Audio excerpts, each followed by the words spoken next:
So, if you could think of like a couple of tips that you would give, whether it's other managers or creators, like things you think they might not be privy to all the time. If you're not posting 10 plus story frames a day, brands don't think that you're a true influencer because you are not posting your whole entire life all the time. And that's how you convert, is that your fans know who you are. And if you're not posting, they don't know who you are. Another thing that I think is super helpful is if you have, for example, Sunday night, you cook on your stories every single night. I don't care if it's in your highlight. If you do something in stories and you're not doing it in feed, you don't do those things. Hi, everyone, and welcome to the WIM podcast. Women in Influencer Marketing is a first-of-its-kind exclusive networking group made up of inspirational women. This podcast is where we explore influencer marketing and get real about women in business. Find us wherever you download podcasts, and of course, you can always find us at iamwim.com. That's iamwim.com. Hey guys, what is going on? Welcome back to the Women in Influencer Marketing podcast. My name is Jessie Grossman. I am super excited to be back with you guys yet again this week. I just finished interviewing Courtney Bagby Lupilin, who was a fantastic guest, and I'm going to introduce her in just about a minute. You guys, I'm in like the throes of the finishing touches of putting all these events together. I know that I'm talking about these like week over week over week, but they're just going to be so good. And it's like the coolest thing to have people in person and like interacting and like really truly connecting. Nothing beats it. Certainly no virtual event beats it. The big conferences that I go to don't beat it either, because it's hard to like really connect with people at those big industry conferences. And I recommend going. Like, I love all those conferences. I'll continue to go too. But we're like very specifically creating these in-person events that are like these like mid-sized events where you still feel like you can very much connect with people and get to know people and network, but like they're fun and we have food and drinks and giveaways and gift bags and like the whole thing. Anyways, I'm like loving it. I am a newly found event designer, like an event programming person, whatever I'm trying to call myself today. It's fun. It's been fun. It's stressful. It's really stressful running events and getting all the everything in order. But like, I highly encourage you guys to check out our website, iamwim.com/events. That's iamwim.com/events, because our New York event is coming up and it's going to be fabulous. It's on July 27th, and our Chicago event is going to be fabulous, and it's on September 14th. So please come. And if you listen to the podcast and you attend these events, please come up to me and introduce yourself and specifically say that you listen to the podcast, because it's like very challenging for me not having this be more like a two-way conversation. Thank God that I have like an interview style podcast where for the most part I get to interview other people and have those conversations. But so like on social media, in the comments, I'd be able to hear from you guys if you like follow the show or follow our community or follow me or whatever it is, right? But like podcast, it's very challenging. I get lonely. I don't get to hear from you guys enough. So I try to encourage you guys to like comment on the YouTube video so that I can hear from you guys more often. But, and please still do that. I hope you guys tune in on YouTube. We do a lot of extra work to make this like a video podcast, but come to these events and say hello in person. Because again, nothing beats an in-person connection. Specifically say that you listen to the podcast so I can thank you in person and like get to know you. So you're not just like a stupid number on a podcast. Okay, guys. I'm very excited to introduce you to our guest this week. She is such a firecracker and I adore her. We First met in person a little over a year ago in LA, which is where she's based. Courtney Bagby Lupilin is the CEO and founder of Little Red Management. She's a talent manager for reality TV stars from shows on ABC, CBS, MTV, and Netflix, including The Bachelor franchise, Big Brother, Love is Blind, and The Circle. She is a true fangirl turned entrepreneur, and she merged her passion with reality TV and her acumen for advertising, communications, and digital media. She began her career at Oracle in SF, but a yearning for the celebrity side of influencer marketing is what led her to LA, where she volunteered her time and built relationships within the reality TV world before taking the big leap to launch her own company, Little Red Management, in 2019. And by the way, at the time, she was only 25. So good for frickin' her. We talk about so much on today's episode. It's a bit of a long one because we had a lot to talk about. So I'm so excited for you to listen, and let's jump right into it. Here's Courtney.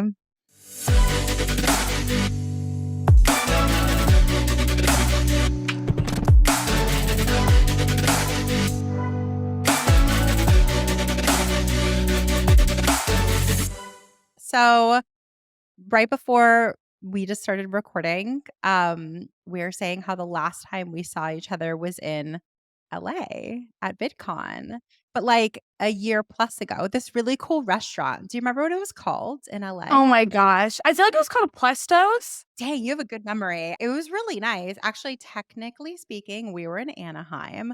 But that was the last time that we saw each other. And I'm just happy for you to be on the pod today. So we can like selfishly, I'm like, oh cool, we get to catch up. I know, of course, because we just were like chatting nonstop for like hours that night. So I was super excited to catch up on the record, maybe off the record, all the things. But no, I'm super happy to be here and chat more and see what we come up with.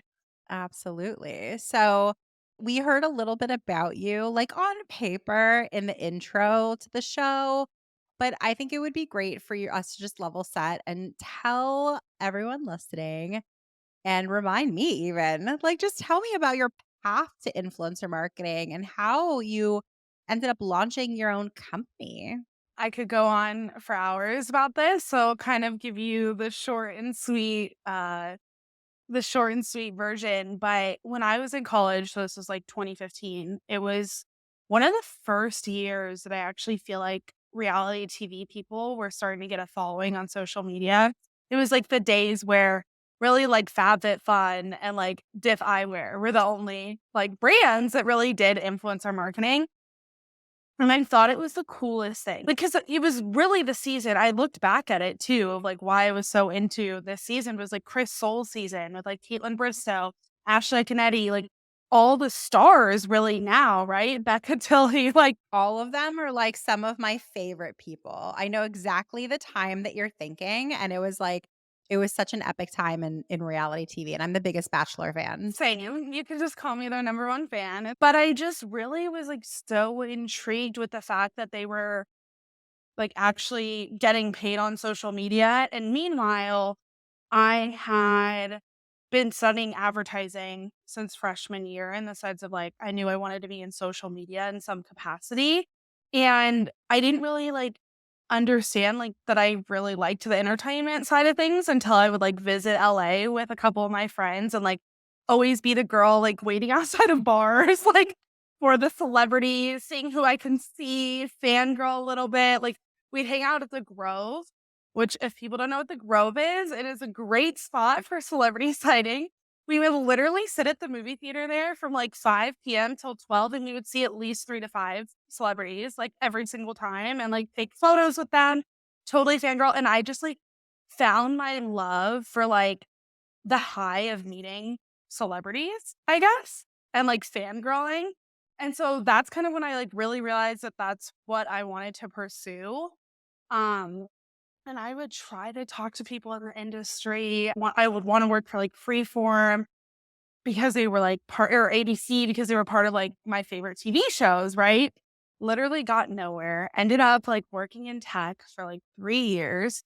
And I would just like slide into the DMs of like all my favorite reality stars and like see how I could help them. Like one of my clients today, we were like scrolling back to our like first DMs, and I was like asking her how much she got paid for like Diff Eyewear. Like that's like throwback of like me even trying to figure out that like way back in the day.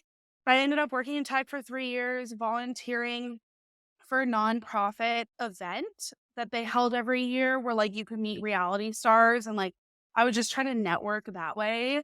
And so when I moved down to LA, I started helping. I mean, I guess this was previously. I started helping like a podcast with Ashley Canetti and one of her podcasts. And so I started like their Facebook group, started becoming involved that way. And that actually helped me get my first job at a talent agency. And I worked at a commercial talent agency for a year. And they didn't want to work with reality stars. And that's like what I wanted to do. That's like who I knew in the industry. You know, like there was a few people from Pretty Little Liars that I liked that we worked with. But like I really, really wanted to manage like The Bachelorette or, you know, like The Bachelor. And like that was my world that I was in or that I wanted to be in. And so when I found out, like my boss kind of was like, Courtney, we are never going to manage reality stars. And I was like, okay, like, gonna put in my 2 weeks then. She's like, you're going to go do your own thing, huh? And I was like, yeah, I am. And she was like a huge Bachelor fan too, like me. So I like never understood. So I would like always pester her, like, can we please like do this? And so that was now 4 years ago. And like, I mostly am known for a manager for reality stars now, or at least one of them. How did she know? She was like, "Oh, you're gonna start your own thing." Like, how did she know that you would do that? Well, I feel like, I mean, this is just me being me, but like, I feel like I'm a very persistent person. And like, I would tell her like who I knew. You know what I mean? Like, I was trying to bring in like Bachelor people that I knew or Big Brother people that I knew, like to the agency. And it was kind of like they were not interested in that. But I don't know. I guess that's a good question, but maybe I'll take it as a compliment, right? I can imagine it's definitely complimentary for sure. And so now today you've owned your own agency for a few years. Like, give us the real real. Like, give us, not just the highlight reel, but of course it would be lovely to hear some highlights. Like, what is it actually like owning your own talent management company? Let's start with you're working 24/7 and you're always available to everyone. Well, at least I make myself available to everyone, which is probably something that I have an issue with in my boundaries. But I think that that really ends up setting me apart, to be honest, from a lot of other people because I think like they can call me whenever and like I will be there for them. And I think that also comes with my love for reality TV and actually knowing who they are, or at least me thinking that I know who they are from watching them. But I think also like the hardest part that I always like get upset about is just like not being able to like provide enough income for that.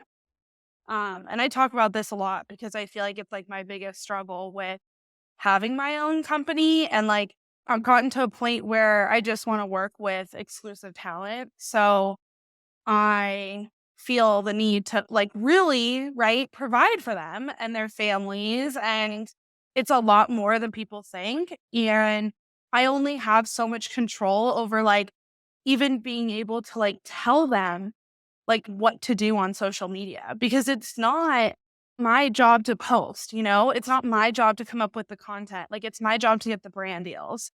And so it's like really hard for me sometimes because like I'm not a babysitter. You know what I mean? Like I can't sit here and tell you to post organically every single day. Like you should be, you know? Like why do I have to tell someone to post 10 stories? That's another thing. And like I just can't believe the amount of times that I'm like literally will be with a client and I've asked 5 days in a row, like, can you please post organically? And it's like it's still not happening. And I'm like, it's like I'm literally right next to you. I hear this certainly from other talent managers for sure, but I feel like there's a possibility that like reality stars could be worse in this area, perhaps in other areas, like certainly more challenging. Do you agree with that? And I guess how do you think that working with reality TV stars maybe is a little bit different from maybe working with like a traditional I influencer? feel like in the last year, I've noticed that a ton, mostly because I've been more open to taking non-reality clients. I didn't know who they were. When I brought on my YouTube family, I didn't know who they were. Now I'm a huge fan of them, right? Or when I brought on my foodie girl, like I knew nothing about food and like the food space that's like, by the way, the top space to be in right now, I feel like, which is insane. We have to talk about that after. I'm going to put a pin in that because I do want to get back to that. That's interesting. It is. But I think what's the biggest difference is, tell me what you think too, but I mean, this is my theory, is that when you're on reality TV, you are handed followers, right? Handed, let's say. You get a lot of followers from going on reality TV, maybe not as much as you used to, but you do get followers. And all of a sudden, you go in this panic mode of, oh my God, what do I do? Like, this is this new job. And like, what do I do with this platform? Like, what is my thing? What do I even like to do? What should I be posting? This whole thing, right? Of figuring out this whole new different lifestyle and this honestly routine to becoming an influencer and content creator. I mean, most of the content from reality TV stars is not good. I mean, I'm just going to be honest. And you look at a content creator and I mean, you can tell the difference and the hustle that they have put into it to grow their following organically over 10 years. I mean, my clients that have been in the industry that are just kind of 10 years of doing their own thing. You know what I mean? And so, like, this has been their job. This is how they work. They already know how to wake up and just get to creating content. So I think it's more of the change in routine. But what do you think? I mean, I've worked with both. Like I did a brand deal with Chris Soules. You're talking about Chris Soules. Like, I've done a deal with like Andy Dorfman, like former Bachelorette and stuff. And this was years ago. So I would hope that a lot of the struggles that some of those folks had like many years ago have improved. Like back then, they didn't necessarily understand the stuff that traditional influencers did. Like they didn't necessarily know Mhm. how to like frame like the product was most important and had to be I think focused that's on. now still, though, Jesse. That's the thing because they get off the show. They're newbies, right? They don't know. Right. You don't know what you don't know. So I guess like I would like to think that a lot of those people over time just like learned the lay of the land. But basically I can also see how separated those worlds are. Like so I used to represent actors in commercials, right? And there's just a very specific mentality, I think, with a lot of those people. They train for sometimes decades, right? And they take their craft very seriously. And so there's a little bit of a stigma for those who cross over, I think, very much to this day because of how seriously they take their craft. And so I feel like there is this desire to retain the, I am a performer first, or, I do TV first because it feels more legit for some reason. And they hesitate to sort of maybe pick up some of the skills that would be necessary to excel in the creator economy space. However, I mean, my 2 cents is that the ones that are the smartest are crossing over like crazy, like, because they see how lucrative they can be. They see how it helps the reality stuff. It helps the longevity of their career broadly. There's just so many more opportunities that open up if you can sort of straddle both sides. So I don't know. I'd be curious. Like we sort of like put a pin on this. Maybe this is a good place to throw it in. You mentioned briefly before, oh, the food space, the food space. That's like this really good place to be. What are the most successful types of clients and why? How would you describe a really successful model of an influencer Yeah, I client? actually love that question because I feel like I tell every single client what they need to do to be successful, or at least in my eyes.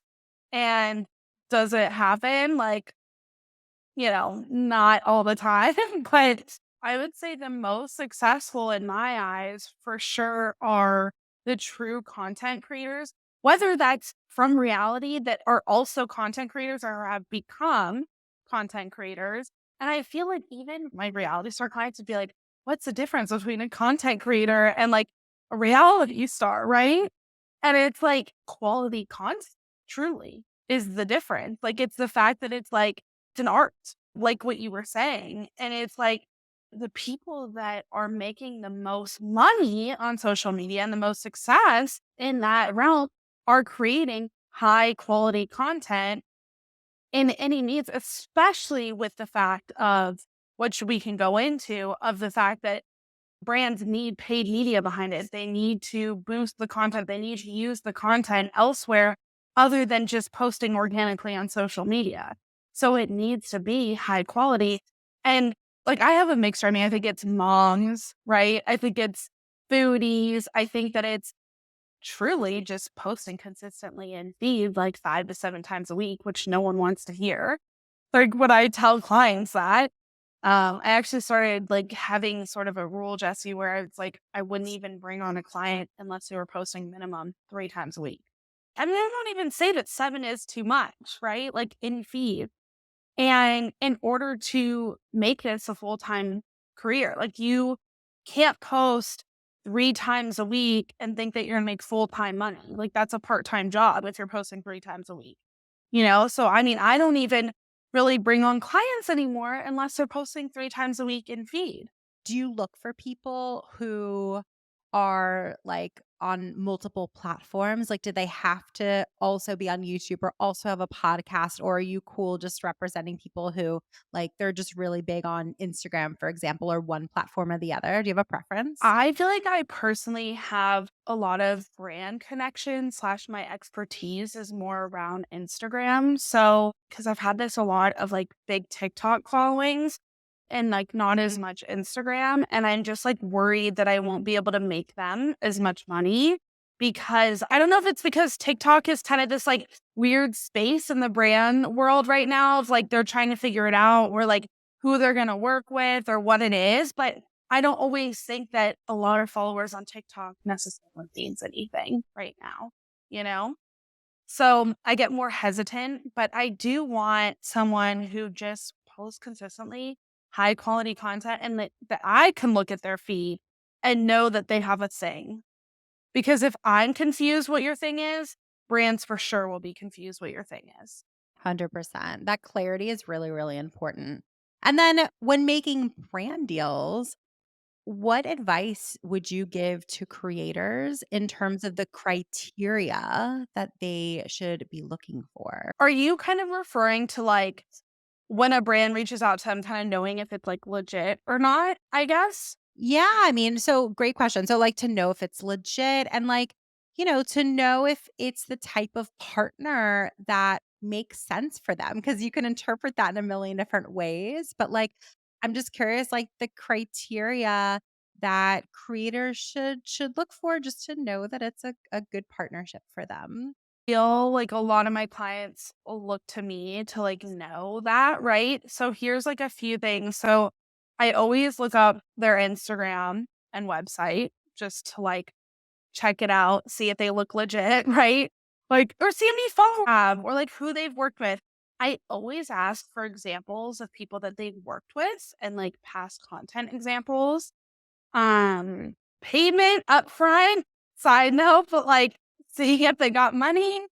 And then I also like always Google the agency or brand, like if it's an agency that comes to me, just so that I can see like what other brands they work with and also understand it. Like sometimes a agency will reach out to me and I've like worked with the brand directly. So like I'm always gonna kind of like confirm with the brand to like make sure that that's their agency that they want me to work with, like for my client too.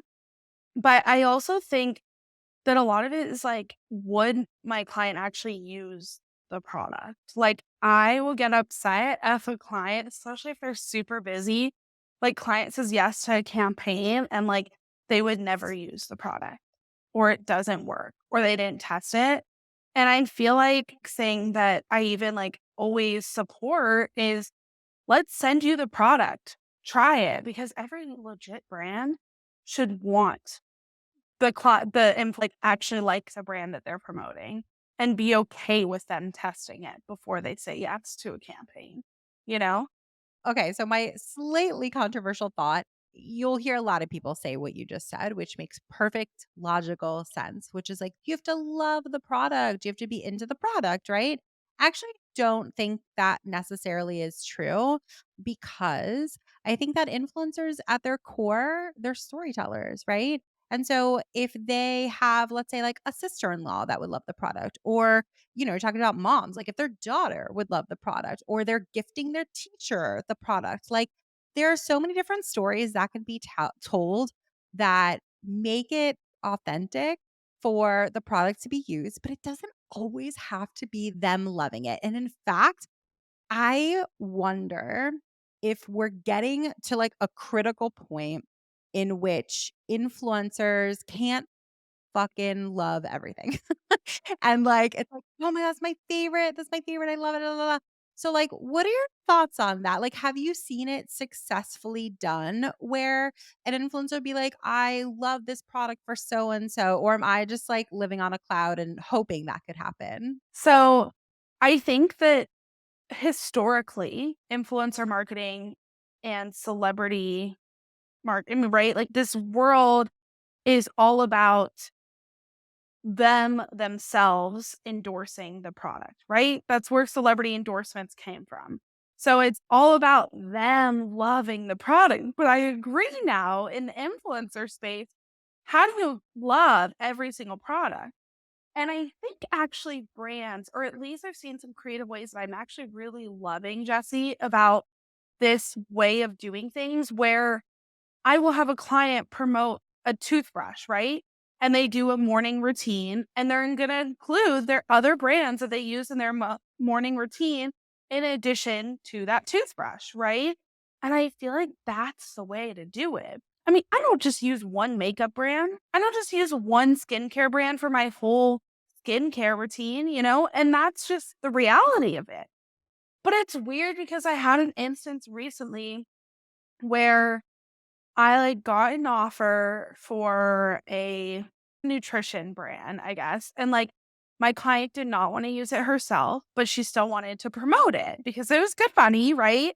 And, like, she was like, "I can promote it for other people," and the brand was like, "No, like, we need her to use it." And that's where I kind of agree with you, where it's like, I know that it's a celebrity endorsement, I get that, you want her to say she's using it herself, but, like, it can get the same sort of engagement of her saying, "Hey guys, look at this product that I found and I'm so intrigued on it and I'm considering taking it," right? Like people don't need to know, like considering taking it and like here it is kind of thing. To me, that sort of this whole conversation sort of equates to like, do people think outside the box enough? And if I could sort of say like my one of my biggest gripes about our industry is like people are just a little too narrow minded.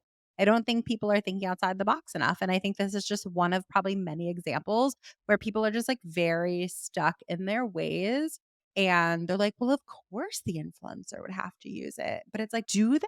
Like, maybe there is an instance or instances, of course, where, like, it wouldn't make sense otherwise. I have like a confession. I feel like I need to confess something now because we're like having this conversation.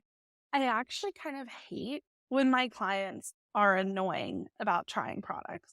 I thought you were gonna say what you hate when they're annoying. I was like, "Girl, me too." Try it before or like, I would never take that. And sometimes I'm like, okay, like, let's just like figure it out. Like, you're either going to do the campaign or not. Like, I got to move on. I got other things to do.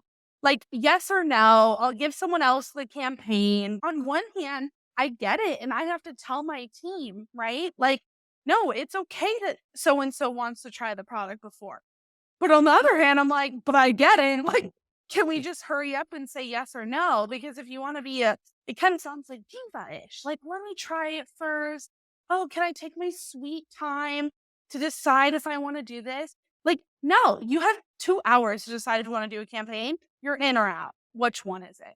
No, that's like such a legit thing. I get like real talk. I think there are a lot of managers that I know are listening to this conversation and like I know that they relate to that cuz like you just get in a mode and most times people just say yes or no. Like at the end of the day managers are trying to make people money. Like we're not like getting people PR, like we're trying to like make them wealthy. We're trying to make them money. And so like it's all about deal flow and churning deals out, and so to be able to do that, you got to move somewhat quickly. Plus, there are definitely instances where like there's pressure to accept something right away or it's going to go to somebody else. I hate that pressure. I hate that like sort of intimidation. Don't you think that's so important though? Like for clients to understand. I've been having to tell clients that because like if you don't want the campaign, someone else will do it. So like if you don't want this, like there's no more money here, there's no negotiation, one less story or no link in bio. Like it's either you want to do it or you don't. And like we're moving on, you know? This is extra interesting to talk about with you because you represent reality stars. So, like, these aren't just your like run of the mill influencers. These are people with a little bit more cachet and recognition to their name. So, in your world, are you still finding that there's the pressure to just accept right away? Like, if one of your clients says, like, can they send me the product so I can really see if I like it? Which makes perfect logical sense. I've certainly experienced it more often when I've worked with like traditional celebrity talent. But do you find that the other side, the brand, is more willing to cater to some extra needs because they have more recognition? You're nodding your head. Yes. Okay. Do you find that 100% of the time, 50% of the time? The people that the brand wants and they come to me to book that person, like they're gonna do whatever they can to like make it work with that talent. And if they have to negotiate no link in bio, like they'll do it.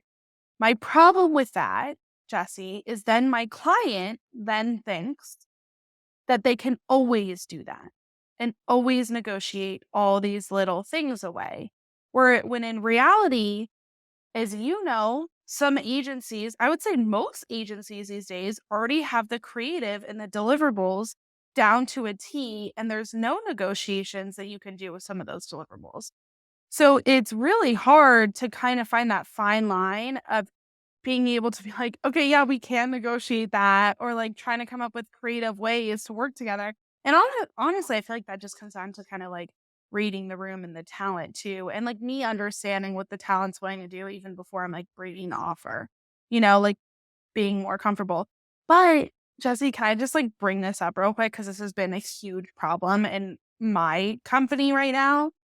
Is it reminds me of when brands and me give content due dates and like race dates and go live dates because it's probably the biggest issue to like get clients to talent to send me content on time. And I know we talk about this all the time, like in WIM, and it's a thing, but it's annoying too on the brand side because some brands are flexible, others aren't. And I want your opinion on this. How do we, talent that of like, how do they know, right? That like when I'm saying I need it by 9 a.m. Pacific time, like I need till 9 a.m. Pacific time. If they don't send it, then it's still fine. They're still can send it at 5 p.m., and it's not the end of the world. Yeah, it's funny. Actually, our last month's manager meetup, we had all these topics that we wanted to discuss, and this exact topic monopolized the entire conversation, which is so interesting. Well, then there were some people who have like just been managers for like many, many years, and they're like, I can't believe we're having this, like, we're wasting our time having this conversation. And I was like, well, like, of course, because like ideally it just wouldn't even be a thing, but like it's still a thing. And it's something that people struggle with. I think like the slight time that I'll devote to explaining why I think this is a thing is I just think generally speaking, like if you think about the human brain, we are like, there is a left brain and and right brain people. And most creators are creatively minded, which does not equate to deadlines or, just like kind of crossing T's and dotting I's, right? So I think that's like a little bit of the why. Some people were coming up with like some really interesting solutions in terms of like how to get your creators to like deliver content on time, how to just manage expectations broadly, which I think is probably like the most important conversation, right? Sure, maybe we're talking about this like minute thing, which is like, how do you get your content creator to deliver their content on time? But I think more broadly, which is more applicable to so many other things as well, it's just like, how do you manage everybody's expectations? And like, as a manager and you have a team, like, you're like the ringleader of the circus. You're in the epicenter of a million different things happening around you, especially if you have creators who are on the same campaign, right? Because then it's like, oh, like I had one person deliver on time and the other person's late. Like, how do I manage that? And here's a follow-up question that I'm curious about, that this came up in that conversation too. I think a lot of managers, their natural inclination is to sort of throw themselves under the bus because they want to sort of save face for their client and have their client not look like, they forgot the deadline or they're just, not professional. How do you guys handle that? Like, will you always sort of throw yourself under the bus to make your client look good? Or is your reputation important to save face I for don't as know if this is well? like me just being like overly transparent, but I'll always tell them like, "Hey, I'm so sorry. Like, we need till end of day. Like, she's working on it. We're gonna get it content to you. We have a videographer tomorrow. We're trying to get the edits back." Like, I'm always like very transparent with what is going on. Like whether they're on vacation and they like all of a sudden are there. So like I guess I don't want to say like throw my clients under the bus, but I will like tell them what's going on.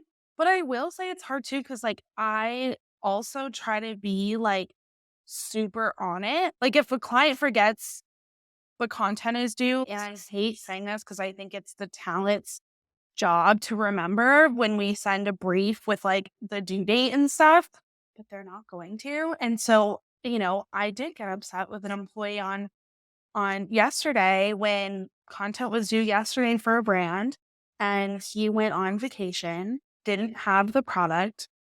Prime Day tomorrow, he has to post and he doesn't have the content. And I was like, look, like you should have been texting him on Friday saying, hey, reminder, you have content due Monday, And that's how I train my team too, is if I have something due over the weekend on Monday, just send a quick text reminder, go through all of the campaigns that you have. We kind of call them like point people at Little Red Management. So like, we kind of have our point people, whatever. And so I like go through those people before the weekend and see what kind of content you're going to need from them and just shoot them a text. Then you did everything that you can. So it was frustrating. And I mean, you'd probably love this, but luckily his wife is an influencer and was at home with the product and was able to do the whole video of just the product. And he was able to do voiceover, and what a nice wife. That's like a power couple right there. That's like modern day power couple goals right there. I'll ask you the question before I assert my opinion. What do you think is like the best quality of a professional influencer? If you could pick one, like to really become successful, what one quality do you think they would have? Consistently producing high quality content. And posting. I should say and posting. I was gonna say being on time too, but That's some of the hardest stuff, like the high quality piece, because it just like after a while, it's like, how do you continuously come up with great ideas and what to post? I don't know if you feel like this and if we talk about this a lot, but personally, like I'm embarrassed if I submit bad content, like for my client, like because I think it does have consequence on me, and you're representing Little Red Management too. And so I'm not afraid to tell talent when their content is bad. I'm like, no, you need to go to get a videographer next time. And like, I'll also have conversations with them. Like, no, I think this one could be more organic. Like, this reel could be more organic on the iPhone versus, no, this is McDonald's. I want you to go get a videographer for it. So, like, having those conversations and being open about that. But also, it's the on time piece is like my favorite thing in the world. And like, maybe even organization. Should we say that instead? Because that's what you said. Like, it was like earlier, you're like, well, they're creative. So maybe they just need some like organization of some due dates. All right, so I have to tell you guys a little bit about a company that I absolutely love. It's called Oversubscribe. So their co-founder Peter was actually recently on this podcast, so go check out that episode from June 20th. But basically, Oversubscribe is a place where fans can fund their favorite creators and earn back on that investment. So if you're a creator or their management, you should totally check them out. The million-dollar question these days is always around growth, how to grow, how to scale. And if you're a creator who wants to expand your business, but you simply don't have the capital to do it, let your fans fund it, the people who are already invested in you. Once the creator successfully grows their business from this investment and earns more based on that funding, the investor, the fans, earn from it too. There are lots of fans out there who would love to invest in their favorite creators, but they simply didn't know that they could. So, subscribers now have a real stake in the success in a creator's business thanks to Oversubscribe. They can help them grow financially, which will then in turn make the content better, the quality of the content better, which will accelerate your growth as a creator just because you got some funding from the people who have already supported you for years. I think it's a really innovative idea. I love it. I want you guys to check out oversubscribe.co and just mention WIM. That's oversubscribe.co and tell them Jesse from WIN sent you. Hey, you. Thanks for listening to this episode. This show is sponsored by Women in Influencer Marketing, the best online community for the creator economy. You'll meet fellow influencer marketers, brands, and talent managers to talk shop, get hired, and even find a mentor. When you join, don't forget to check out all of our incredible resources. We also have dozens of masterclasses from the top voices at TikTok, YouTube, award-winning agencies, and women who are paving the way for us all. If you want a chance to network with a who's who in influencer marketing, just check out what it takes to join the membership collective. Visit iamwim.com/join today. That's iamwim.com/join. And I'll see you around the community. Totally. There's like a whole toolkit. So it's hard to say just one thing. I'm curious too, like for content creators or their managers, what advice would you give them for getting the attention of their dream clients or dream brands to work with? Yeah. So I always say persistency. So I think on the talent side, persistently like posting organically for brands and like being open that that's like your favorite brand, because I think that honesty is like what gets brands attention. And like the amount of times that I'll literally sit there and like send screenshots of my clients posting the same brands to that brand eventually does pay off. And like I do get some sort of campaign. It might take 1 month, it might take a year, like just persistence. I also think from like the manager's perspective of like working with dream brands, it's persistently reaching out and being like following up and finding the right contact and asking whoever you're emailing for the right contact. And like we all know that most brands these days that you see on social media have an agency or someone internal that is handling stuff. So just being able to be persistent, and like I tell my team that so much. I'm like, find that brand. Like we know that they're doing stuff. They did a bunch of stuff last year. Like that girl must have left, but like don't give up. Like you have to keep finding whoever the new person is. Get on a call with them. Like it's all about persistency in that.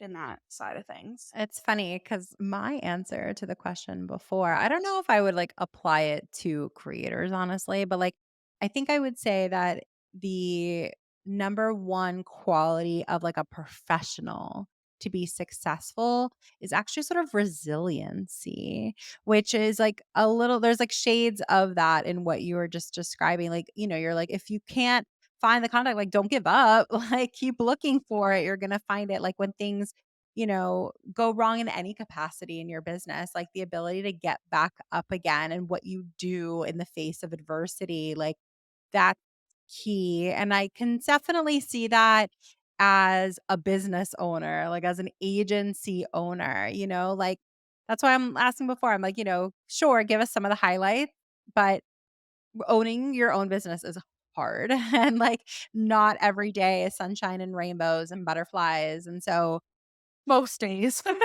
yeah, right. And so I think that just being able to have that resiliency where you can build a callus where you almost become accustomed to when things go wrong, because things just inevitably do go wrong in business. And I personally don't it's very rare that I will say that was a failure. Like failures, quote unquote, like they just happen so often that they can't be failures. They're all learning experiences. Like it's just things inevitably go awry. And it's what you do with that matters. I also would love to pick your brain a little bit on micro influencers. Do you also represent micro influencers out of curiosity? I have a couple. I will only really work with micro influencers if they're consistent and do have a thing and they have high quality content, because I think that's the only way that they can make money. Um, truly. And a lot of the times, like, I'd have to already see that before I bring them on. And like I have to hear that they're already making good money on their own and like brands coming to them versus them like coming to me to make money for that. You know what I mean? Yeah. Oh, yeah. 100,000%. And I think that with most influencers, to be honest, like if they're not already making money on their own, that's going to be a little tough. And like I can make them more money, of course, but they should have stuff incoming. And like Jesse, you would believe it or not, but like a lot of reality stars don't have a lot incoming. And I don't know if it's because it's convoluted or, you know, brands are getting more and more worried to work with them, or there's just so many. There's so many of them. There's so many influencers in general, but like I can't even think of specific people right now. But I think in general, like get on their high horse a little bit after the shows and think that all these brands are going to be coming to them. And it's not how it works. Like it's very much like the manager has to fight for you, has to put your name out there, and like then we'll be able to get stuff for you. Are there certain brands that you think like more regularly work with reality TV people than others? I mean, my problem, Jesse, with that question is like I don't know other people outside of reality TV. So like I'm sure the farmer's dog of the world or care of the world work with other people outside of reality TV. You know what I mean? But that's just like who I see, or like Liquid IV, or all those like brands. I like to call them. It sounds bad, and I love the brands that I work with, so I don't want you to get mad at me. But like quick money brand deals, right? Where they come off the show, and the brands that you can reach out to for these reality TV stars to get the money. Now, the problem that I have with that, Jesse, because I have some people that I don't get right after the show, right? So I lose out, and they might work with someone else or whatever, and they get all the brand deals, right? Already with those. And then all of a sudden they come to me a few months later because it's calmed down, right? They got all those deals. They didn't do well for them, probably. Who knows? Overprice them, whatever. Then they come to me and I'm like, well, damn, like give me a little minute because like I have to go build those relationships for you now, you know? Can we also, so you like touched on like overpricing, which I think is like very much an issue. Whether you're in like that celebrity or crossover market or you're just an influencer in general. Can you talk to me a little bit about like, I don't know, your philosophy on pricing and like how you come to the prices that you do? If you could even share like, you don't have to get specific about who it's for, of course, but like a range of pricing that you tend to expect? Like, I'd just love to pick your brain on pricing. That's probably one of the hardest things, I think, in influencer marketing because I don't wanna show my cards, and the brand's not gonna wanna show their cards of how much they're just, like, willing to pay. And, of course, there are analytics, and there's things that people can use to formulate pricing, and, like, I kind of look at that as, like, a mainstream, but I think it's hard because it's, like, what would I do versus, like, what the talent's willing to take right after the show, and, like, how much they trust me versus them listening to their peers of how much they should be making. So, personally, I feel like I want them at a price where they're gonna get rebooked and is gonna be fair if it's a brand that they actually like and want to work with long term. If it's a brand that maybe they're a little hesitant about and the brand wants them to work with them, then that's maybe where I'll overprice a little bit. And I know that they'll pay, maybe. So I think it's really about knowing the brands. I don't know. It's weird because the brands that I have really good relationships, like Akira, like I'm never gonna overprice. Like that it sounds bad. Like I'm not. Like I'm gonna be doing what's fair for the talent and the brand. But I don't know if it's because like all the clients that I work with like love Kara, right? All the clients I work with love Liquid IV. And I love Liquid IV personally, right? So like I'm always gonna like work with that. I mean, it's all about relationships, right? In that sense. But and pricing for sure. But I think it's hard. The people that come off the show, because I do want to give like some sort of like money figure. Cause like I feel like someone that comes off the show at 1 million followers, let's say, I have a client that's maybe been off the show for 4 years that has 1 million followers.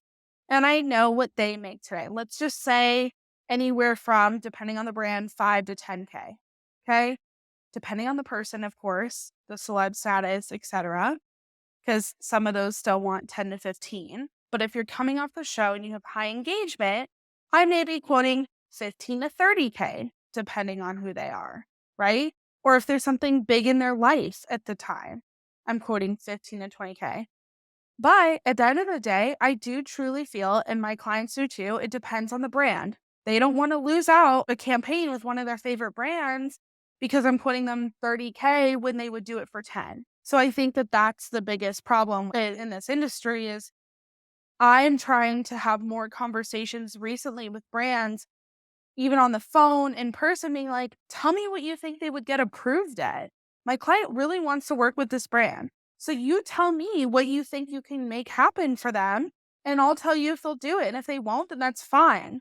But like, even if it's something low, like I want to hear it, because I don't want them to lose out on it. Well, definitely. And I think that like you take a really wise approach because I think that some managers fall into the trap of just like, I don't know, almost like negotiating for negotiation's sake. I think that probably brands can attest to that, where it's like, that's the best way to describe it. They're just negotiating for negotiation's sake. And I think like what I'm hearing you say is you're like, well, so like you get to know your client and you know what they want. You're not negotiating for you. You're negotiating for them. And so like if they really love the brand, like of course you're always trying to get the most money, but there's also other points to the deal that's sometimes equally as important to negotiate as the money. And so, if they're willing to like scrap all the exclusivity, let's say, they pay a little under what you'd like them to get for that deal, well, then you could theoretically work with a company that like maybe is a little bit competitive to them because there's no exclusivity. And so you're like, okay, well,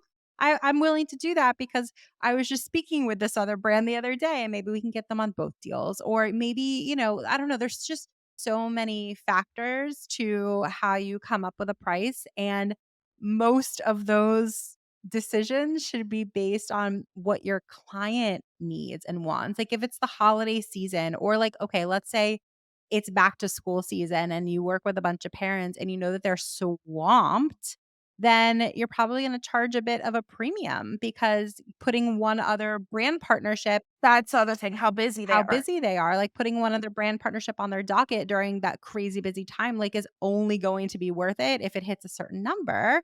But alternatively, if it's like after the holidays, like that lull between like January and February, and like they're a little slow, you might be willing to make a succession for that. And that's sort of like general stuff. I think that there's so many more like personalizations that you can make based on your client and their needs and their wants, which I just think is like a wise move. It's like a wise perspective to take. I'm curious, in your experience, what are some common mistakes that content creators make when pursuing brand partnerships? And like this could be on their own, but like even through managers, like, managers are hustling to get brand partnerships and creators should be too. So, are there any mistakes that they make that you would advise them to avoid? Oh my God. Okay. So I feel like I have a question before from what our last discussion was. So I'll try to remember it.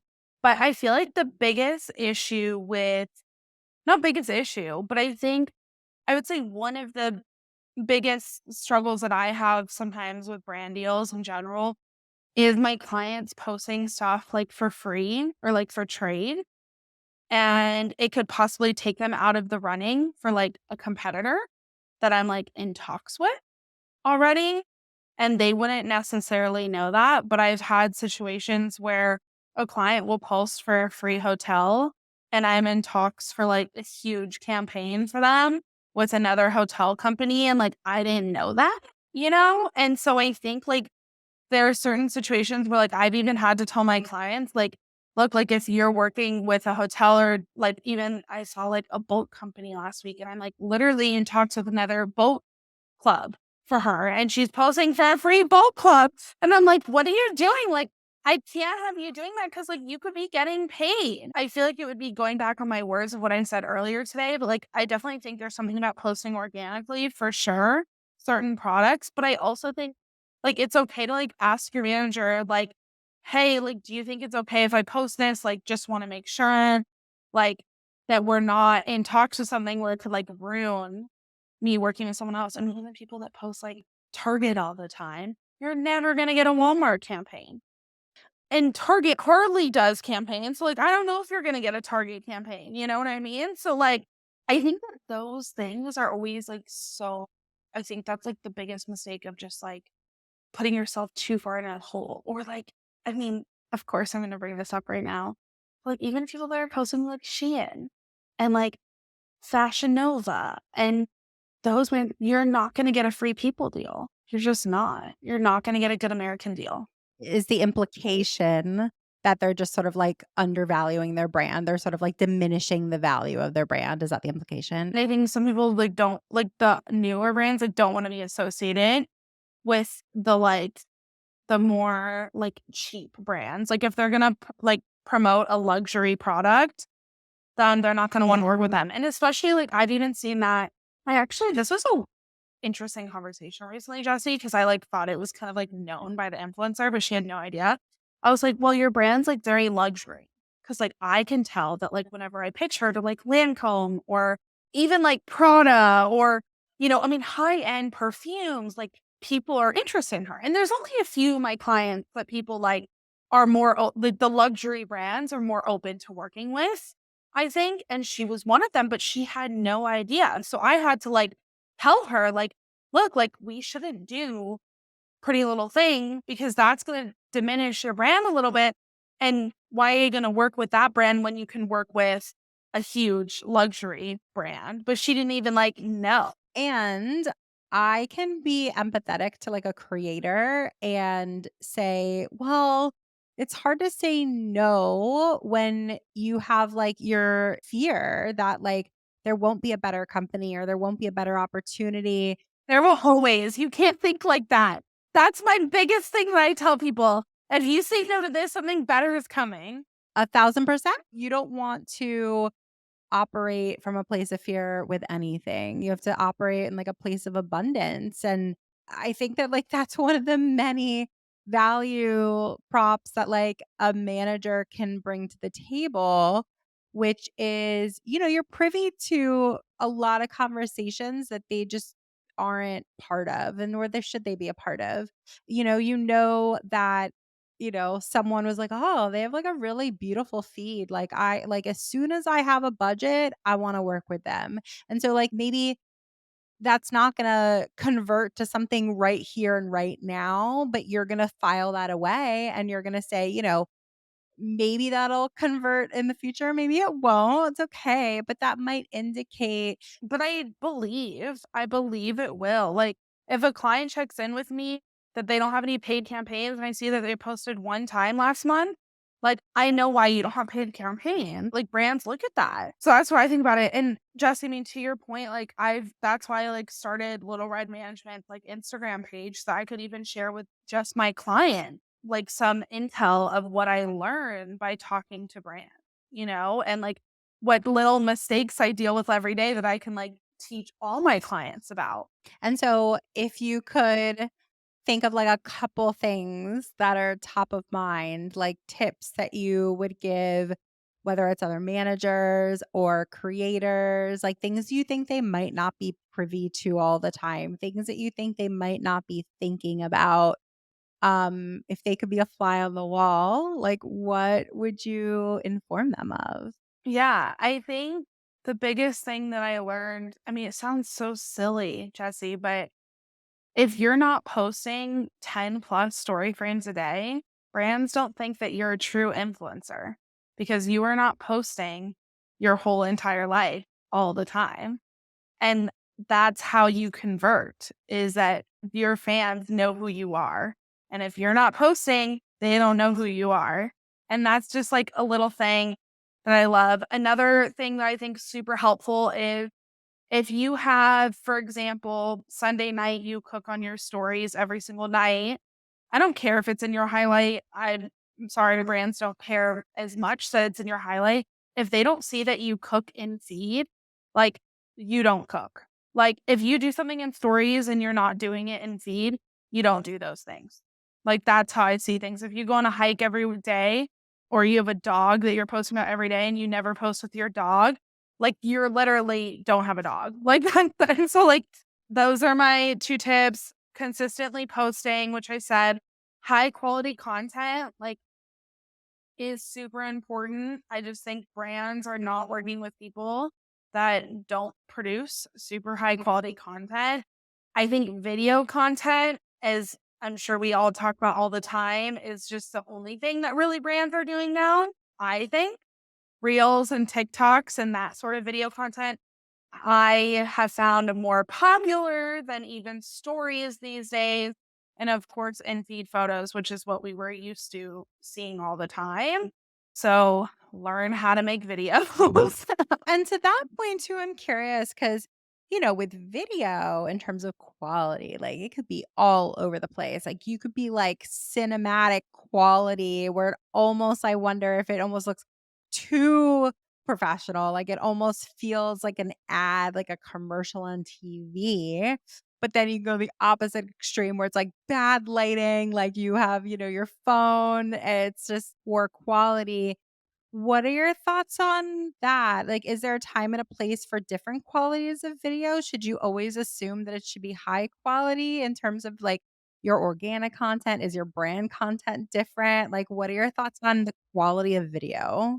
Yeah, no, it's funny because like we were kind of talking about it earlier, right? Like if it's McDonald's, I'm like, okay, do that. But I think it depends too on what the brand wants. Like, what makes me mad though? I was gonna say like, oh, like what the brand kind of wants. So they want more professional. Like, what have I seen them do in the past or like? But it's hard because they don't always tell me. They assume that if they've done something for a brand in the past, that they're also gonna do it for them. I don't know how to explain it, but it's mostly like if I feel like I get a client brand deal that wants more I don't know, like it feels more like it would need a production and more like ad work, I guess. Like you have to put the FTC guidelines, like all that stuff, like do high quality content. And like for all your other stuff, you can do iPhone photos, but I still need them to be high quality. You can't just like post half ass. And the problem is that like even to me, like high quality content is like still like vibey to me. And like that can be pixelated too. Right. So it just depends on what you think is for that specific influencer what high quality even means, whether it's funny, whether it's vibey, whether it's literally not pixelated and like with a professional camera, right? Like there's so many different things that could mean high quality now. And like, what does that mean to you? That's true. And like, I just think the bar is just so high that like to compete, there's a level that you have to be at. Then, like, sort of like after that point, you can go in different directions. You can sort of edit it how you want. Like, if it, because I think the editing also could make a difference in like how the quality comes across, et cetera, et cetera. But I do think that there's like a barrier to entry because it's just if you want to compete, and there's so many creators out there where their organic stuff is just beautiful, and even stories which are like or have always traditionally been the most casual, the most like entry level of video, like even then you still like just good light, natural light goes a really long way. What I think that's my biggest thing, Josie, that I struggle with, especially working with reality stars, like once they get off the show, is like if they can't do content themselves, which like a lot of them can't get in that routine all the time, like then invest in your new brand that you have, right? Your new job and go hire a photographer and videographer that can help you. Because I feel like I'm just like so burnt out of like these reality stars that do come to me to manage them and me have to kind of reshare like what I know, right? And like what works and what doesn't work and the consistency and having to do all this stuff when like in actuality, like if you can't go do it yourself, like you need to hire someone and pay for that. And you can't like you're not gonna make money if you're not posting already. Cause that's the whole thing, right? They'll say like, oh, I don't make enough money yet. Well, I'm like, well, you're not gonna make that money unless if you invest in yourself too. Totally, and like you can write those things off like you know No, I'm like, why you not? can go into it with a friend, like, if you like, oh my god, I've seen people be so thrifty when it comes to hiring help in terms of, like, photographers, videographers, like, I've seen people be like, "Yeah, like, all right, so I'm gonna go," I have another influencer friend or 5, and they go into the photographer together, and it's like, "You get an hour, you get an hour," and, like, All you need is 10 outfits, 15 minutes. I'm just kidding. Like an hour with 10 outfits at your house. and you can get content for a couple months, like, you can just yeah, change outfits, change locale. I don't know, I love being efficient and cost effective with this stuff too. That is what will help, influencers who are, like, up and coming or, like, just wanna sorta get things to the next level. You should be resourceful about stuff. You shouldn't overspend, so no one's saying that, but, there are clever ways to get to the same result. So, I have a feeling that our listeners are gonna wanna connect with you and learn more about you, more about your company. So, what is the best way for them to reach out? Yeah. Well, if it's a new influencer, I always like email because I can get back to them when I have time. Um, So my email is Courtney, Courtney, at littleredmgmt.com. You can also follow us on Instagram at Little Red Management or Courtney Bagby, soon to be Courtney Lupilin. If you're listening to this in a month, Congratulations. I saw that. I saw that. Amazing. We will link all of that in the show notes. And I think the last question I have for you for today, I love talking about predictions, being forward thinking. I hate that. I'm just kidding. I'm like, don't get me scared. Maybe I'll ask you, I'll end it on a different note. Do you want to do a different question and no predictions? We don't have to do predictions. You don't want to do it? Oh, let's do predictions, but I want to hear yours first. I'm just kidding. Oh man, I gotta be put on the spot. Okay, okay, all right. I feel you. I respect it. Okay, so we will both today because you're hilarious. Give our predictions for the rest of 2023. Okay, I will start. We're recording this. We're barely a week from when Threads was released, which is, the Twitter rival or whatever from Instagram, or Meta technically. And so in terms of predictions, I do see Threads as being a thing. I don't really seeing it as like its own influencer strategy.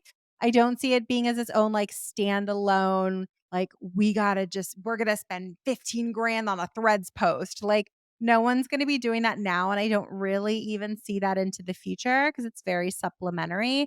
But I do see it as See, I a want to cut you off though. Do you feel like that because this is why I feel this way, same as you, is because Be Real became a thing and everyone got on that app.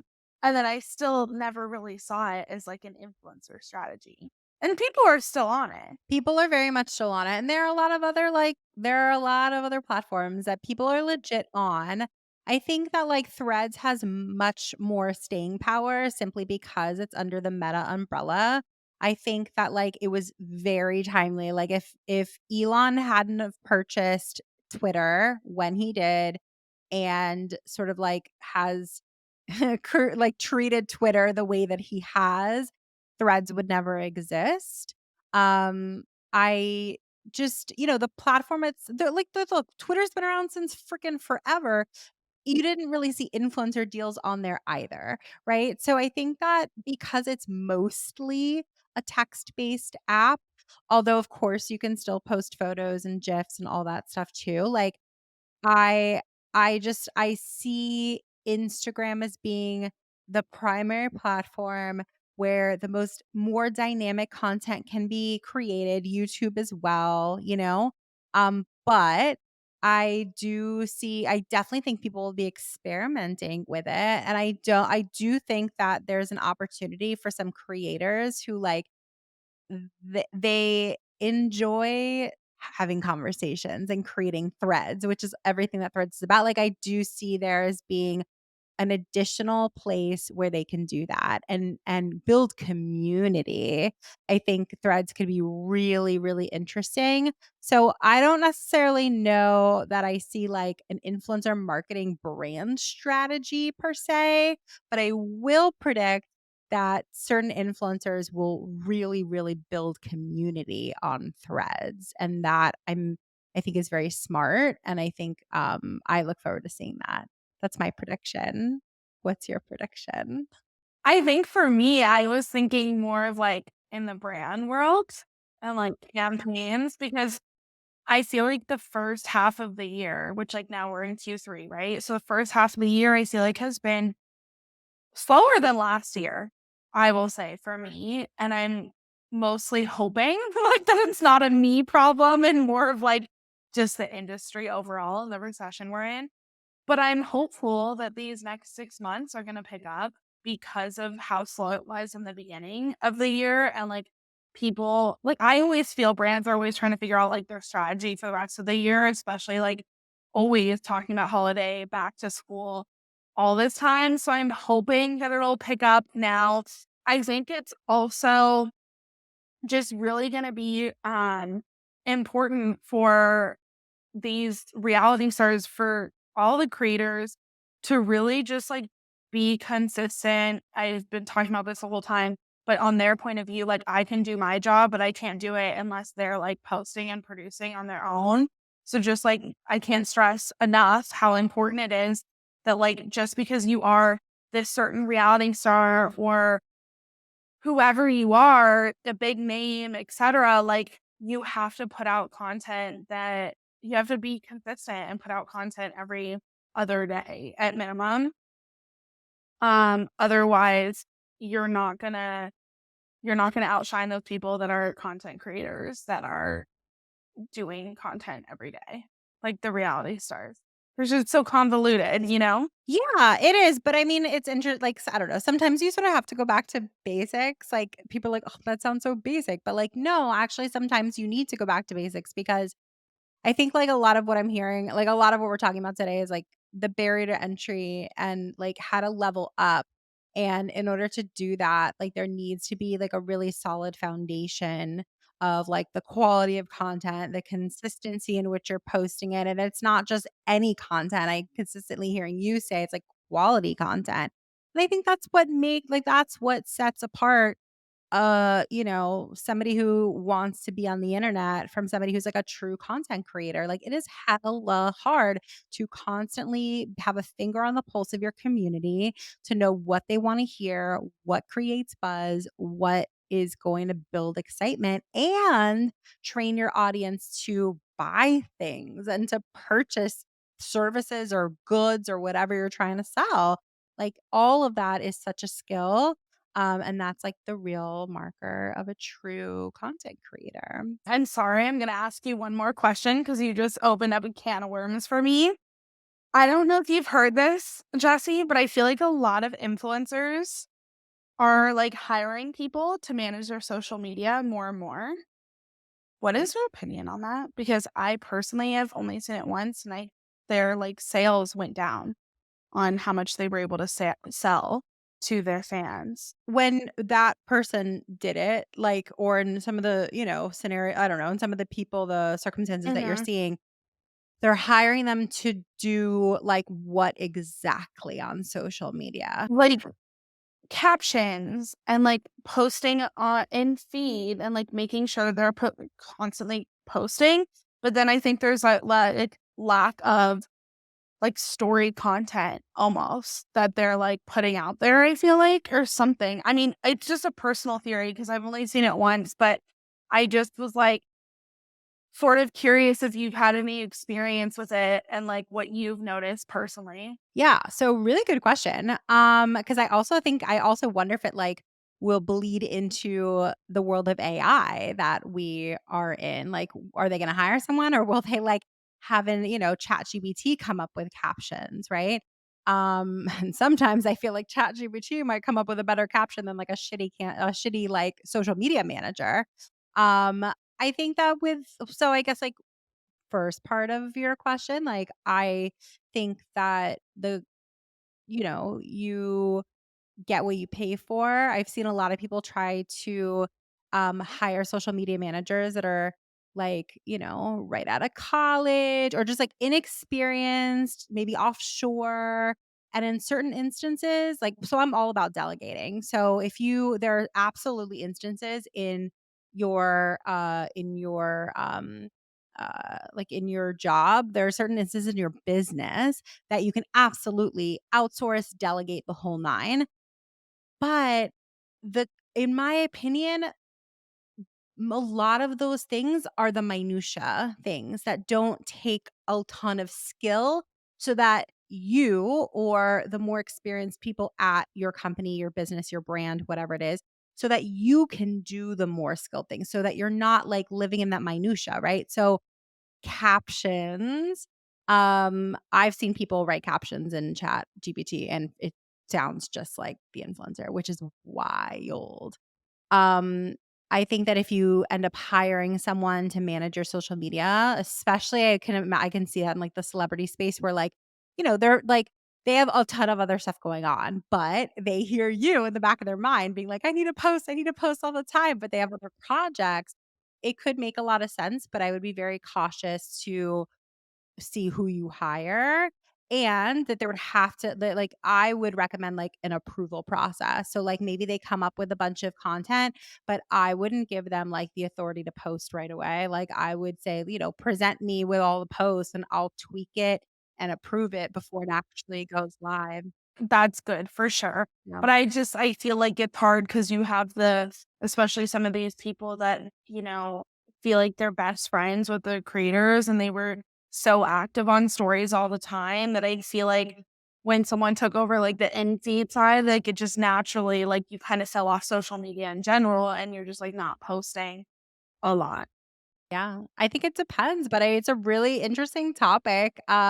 Yeah, I had to bring it up because you said something and I was like, okay, wait, like I need your thought. Yeah, no, it's super interesting. I mean, look, if I like real talk, if I could hire someone to do all my content and for it to actually like sound like, in the voice that I would want it to be, in the tone of what we're writing, for it to be what I want it to be, like that'd be freaking amazing. And I've explored I'm like a fraction of the content creator that like a real influencer is, but I've explored hiring someone to manage our social, but I haven't found anybody that I think is like really gonna My do it person's well. great, but, like, she doesn't have time. But I'm just kidding. But, like, I mean, I think it was the best for Little Orphan Management. I wish she would do it for myself too, honestly. But I could see how, you just have to. I think in this day and age, the story content world and the deals on that versus the deals in feed, it is sort of a different world in the sense that, the people in feed, the brands doing stuff in feed is more like KPI based, and the ones like doing stories are more like return investment sort of thing, and they want their sales back. And so I just feel like it depends on what kind of creator you are. Where like if you're used to being on stories 24/7, like then you can't just drop that off. Like if it's like me and I'm never on stories anyway, then like I'm like, yeah, manage my in feed. We're good, right? Totally. But I will say, like, to have somebody who's just like on your team who could like come up with topics for you to discuss and like, remind you that it's time to shoot some content or like find all of those Instagrammable moments. Like, I will tell you that I've had traditional influencers struggle with that. And I've had more of these like celebrities certainly struggle with that because they're just not used to it. But I had like one client who like is still very, very big on social.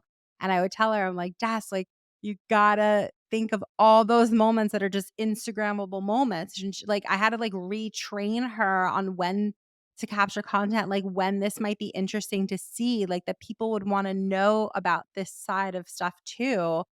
And so to have someone there, to help stir that up, whether it's like to actually be on the ground capturing it or actually editing it or just like coming up with a bunch of ideas and thought starters and feed you with those prompts, like I love it. I actually think it's great. I just think that, like, there needs to definitely be oversight of it, but if it's done well, I think it's brilliant because I think one of the biggest problems that creators have these days is that they're, like, way too oversaturated and reliant upon brand partnerships, and I feel like it to have staying power, to have longevity, and to just, like, simply have a more, like, fulfilling career. But you also have to just, like you wanna get out of the weeds, and you wanna continue to grow, and I just feel like you hire the right people, and now you can launch your own clothing line because now you have more No, I time. think yeah,